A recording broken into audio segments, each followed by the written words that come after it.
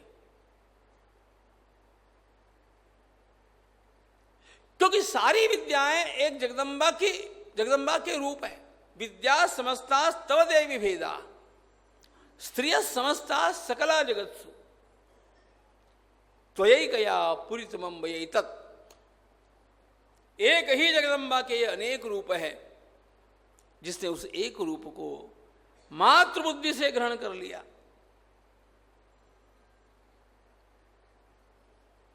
ठाकुर रामकृष्ण परमहंस देव शाक्त थे, पक्की बात। शाक्तों के अलंकार थे। स्वयं की पत्नी शारदा जी का भी उन्होंने मातृभाव से पूजन किया।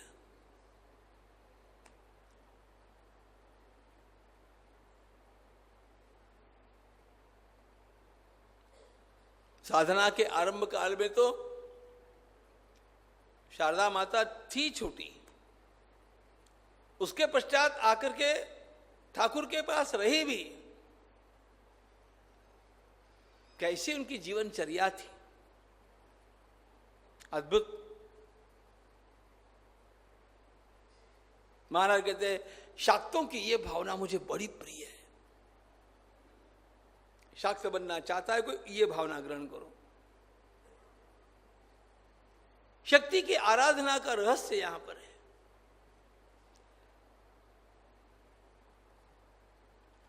पूर्ण प्रज्ञों से हमने, मुझे एक पूर्ण प्रज्ञ दर्शन की बात बड़ी अच्छी लगी कि कितने भी देवी देवता है भाई, विष्णु भगवान प्रधान हैं। पूर्ण प्रज्ञ दर्शन की मुख्य बात यह है कि ठीक है, सब देवता है, सब पूज्य है, सब आराध्य, सब ठीक है, विष्णु भगवान की प्रधानता का त्याग नहीं करना। यह पूर्ण प्रज्ञ दर्शन से मुझे बड़ा अच्छा लगा। फिर कहते हैं, रामानुज संप्रदाय से मुझे क्या अच्छा लगा,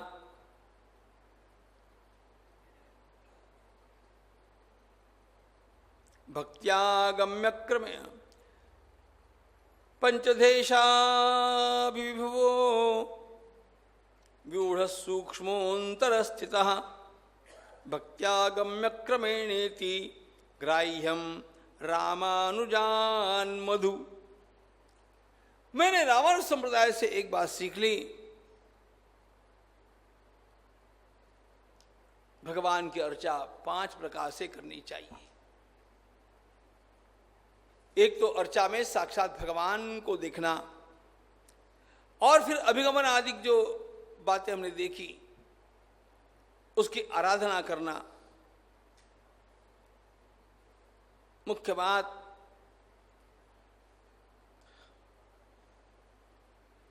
वासुदेव, संकर्षण, प्रद्युम्न और अनिरुद्ध, ये जो व्यूहोपासना है उनकी,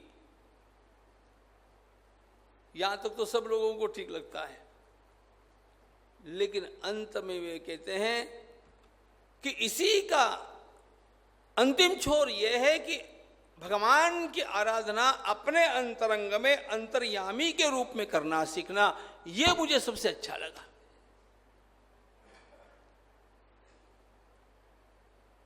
इसलिए खाली वेंकटेश भगवान की आराधना, नारायण भगवान की आराधना नहीं करना, उस नारायण को अपने भीतर देखना और उस प्रकार का रोज ध्यान करना। कहाँ है नारायण? तिरुपति में है कि श्रीरंगम में है कि बद्रीनाथ जी में है कि जगन्नाथ में? अरे वो सर्वत्र है, but the near most station is this.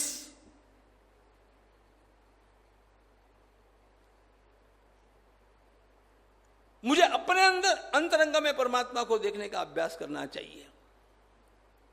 यह रामानुज भगवान ने सिखाया है. महाराज कहते ये मुझे बड़ा अच्छा लगा.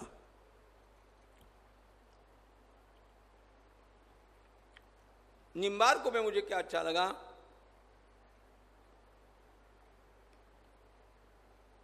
नैवेद्य दानाधरये भक्त तृप्तिर्भवेद्यतः कल्प्यातयोरेकतेति ग्राह्यम नैम्बार्कतो मधु. निम्बार्क संप्रदाय का जो पुष्प है उसमें भी मैंने कुछ शहद ग्रहण किया, मधु ग्रहण किया.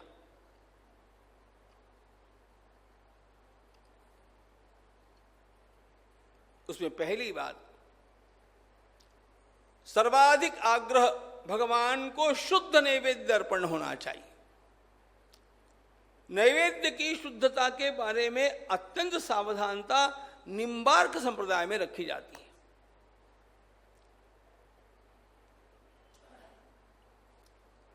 दूसरी बात, रोज भगवान के लिए कुछ न कुछ अपनी ओर से दान, कुछ न कुछ सेवा रोज करनी चाहिए.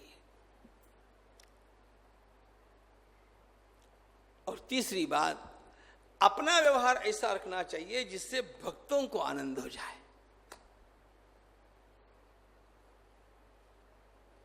निम्बार्क मत में से ये तीन बातें मुझे बहुत अच्छी लगती है, मैं उनको ग्रहण करके चलता हूं. महाराज कहते हैं. और संप्रदाय बोलो ना, कुछ याद आते हो तो.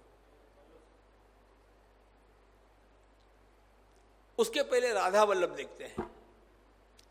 महाराज ने कहा राधा वल्लभ संप्रदाय से मैंने क्या लिया, सेवनीया सदा राधा, नित्य राधा जी की सेवा करना. किस लिए करना? श्री कृष्ण पदलब्धये, भगवान श्री कृष्ण की प्राप्ति करनी हो तो मैडम को मनाओ.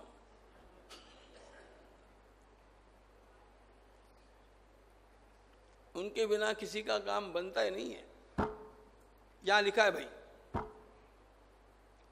सेवनीया सदा राधा श्री कृष्ण पदलब्धये तदात्मत्वादिति ग्राह्यं राधिका वल्लभान मधु.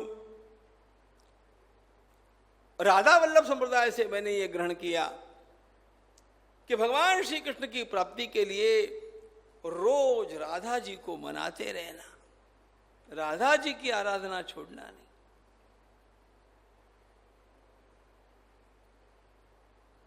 और उसके साथ साथ एक बात, ये राधा जी श्री कृष्ण से अभिन्न है. राधा कृष्ण भिन्न नहीं है, दोनों अभिन्न हैं. अभिन्न होने पर भी उपासना के लिए राधिका जी के स्वरूप की अधिक ग्राह्यता है.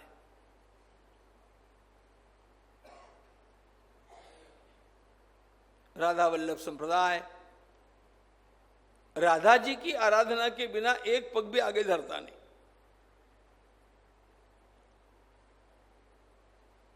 वृंदावन में हर व्यक्ति आपको यही कहते हुए मिलेगा,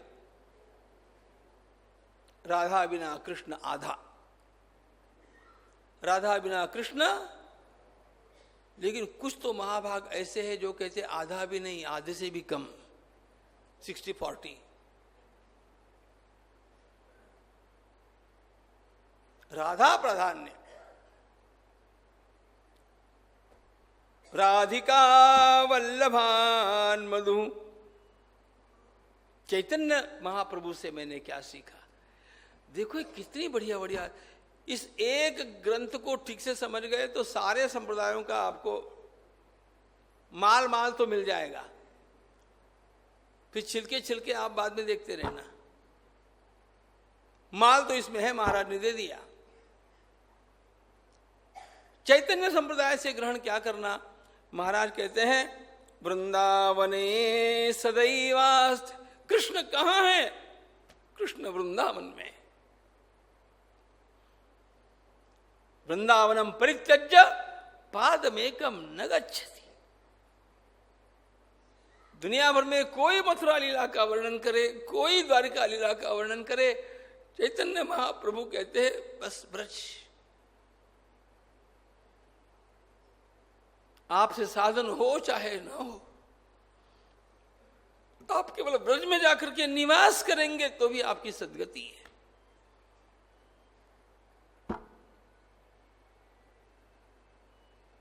वहां ठाकुर आज भी लीला करते हैं, और लीला करते हैं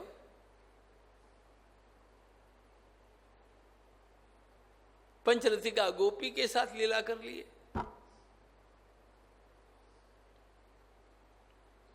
वृंदावने सदा कृष्ण, वृंदावने सदैवास्ते कृष्णो व्यूहगणाधरः।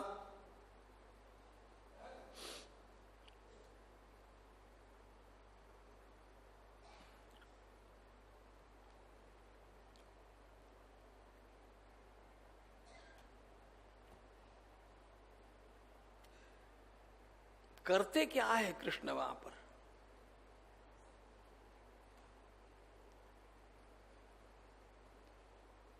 महाप्रभु जी के संप्रदाय में एक ही बात की सर्वाधिक महत्ता है। भगवान श्री कृष्ण नित्य रास निमग्न है, रासव्यूह में है।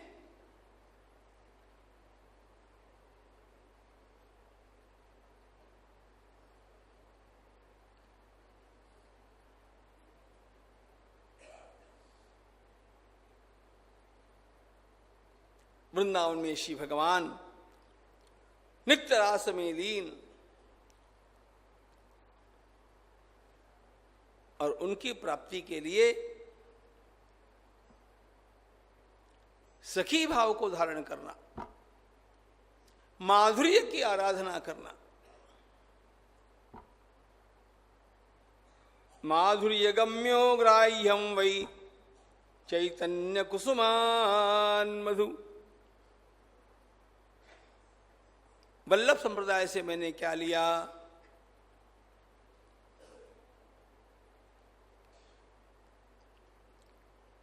इसे चैतन्य महाप्रभु के मत में राधा जी की प्रधानता है कि कृष्ण भगवान की प्रधानता है, ये सब गड़बड़ गड़बड़ ही है। गड़बड़ उनमें नहीं है, गड़बड़ हमारे निर्णय करने की क्षमता में है। भगवान इस रूप में भी है, उस रूप में भी है। एकं ज्योतिरभूत द्विधा, एक ही ज्योति दो रूप लेकर के और नित्य लीला कर रही है। इसलिए वहां महाप्रभु जी के, चैतन्य महाप्रभु के सिद्धांत में माधुर्य की सर्वोपरिता है।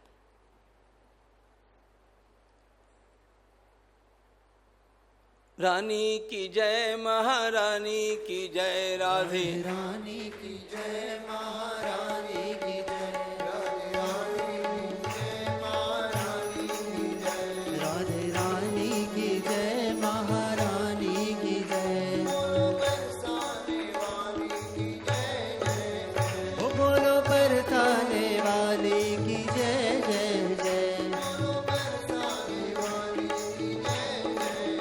बोलो बरसाने वाली की जय जय जय, राधे रानी की जय, महारानी की जय, राधे रानी की जय, महारानी की जय,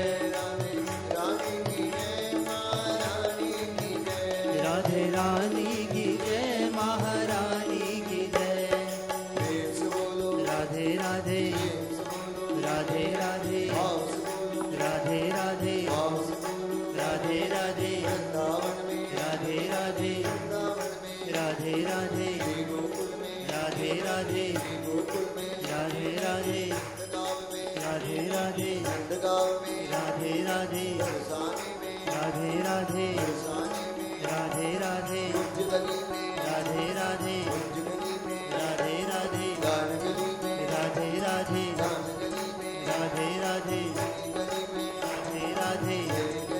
राधे राधे गली में राधे राधे रानी की जय महारानी की जय राधे रानी की जय महारानी की जय राधे रानी की जय महारानी की जय राधे रानी की जय महारानी की जय राधे रानी की जय महारानी की जय राधे रानी की जय महारानी की जय राधे रानी की जय महारानी की जय राधे रानी की जय महारानी की जय राधे रानी की जय महारानी की जय राधे रानी की जय महारानी की जय राधे रानी की जय महारानी की जय राधे रानी की जय महारानी की जय राधे रानी की जय महारानी की जय राधे रानी की जय महारानी की जय राधे रानी की जय महारानी की जय राधे रानी की जय महारानी की जय महारानी की जय महारानी की जय राधे रानी की जय राधे रानी की जय जय जय श्री राधे।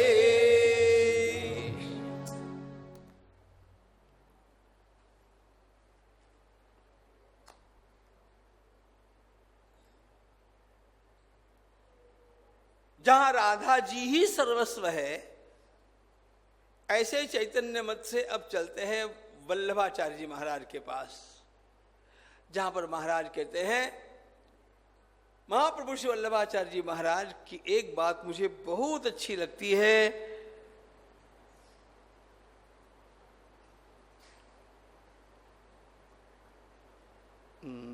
मर्यादा युतया पुष्ट्या वात्सल्यात् बालरूपधृक् कृष्णस्य वेति ग्राह्यं वाल्लभान् कुसुमान् मधु।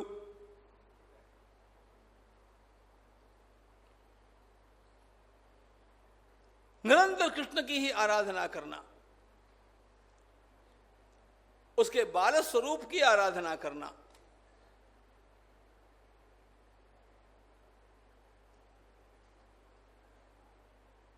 वात्सल्य भाव ये जीवन का प्रधान भाव बनना चाहिए।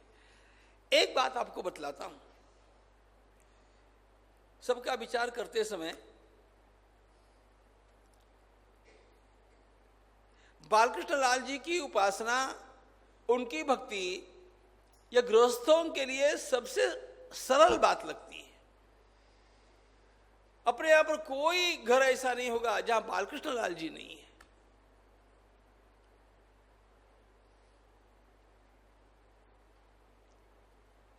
वात्सल्य हम लोगों को सिखाना नहीं पड़ता। आपके बच्चे बच्चे हैं कि नहीं? सबके है। बालकों से प्रेम कभी किया कि नहीं किया? जो प्रेम मैं अपने बालकों से करता हूं, उसी प्रेम का समर्पण मुझे बालकृष्ण के लिए करना है। इसमें दो स्तर हो जाते हैं। जब तक मैं व्यवहार में भी हूं, इंद्रियों पर मेरा पूरा नियंत्रण नहीं है, मैं मर्यादा भक्ति का पालन करूं। उसके पश्चात मुझे एक प्रभु के आनंद के अलावा मुझे अपने लिए कुछ नहीं चाहिए। अपने ऊपर नियंत्रण तो पूरा हो गया, लेकिन चाह बिल्कुल कुछ भी नहीं रही। ऐसी स्थिति में मर्यादा रहे चाहे न रहे, मैं पुष्टि का अधिकारी हो जाता हूं। देखो, हमारे शास्त्रों में नियम बहुत कहे हैं।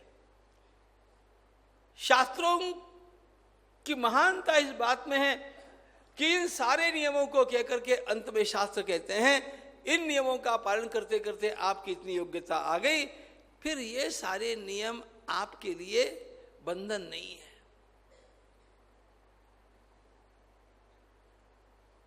They drop down.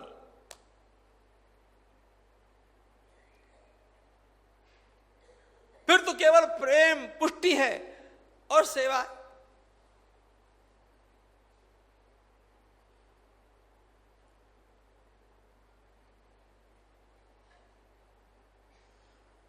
और इस प्रेम में क्रम विक्रम भी हो जाता है।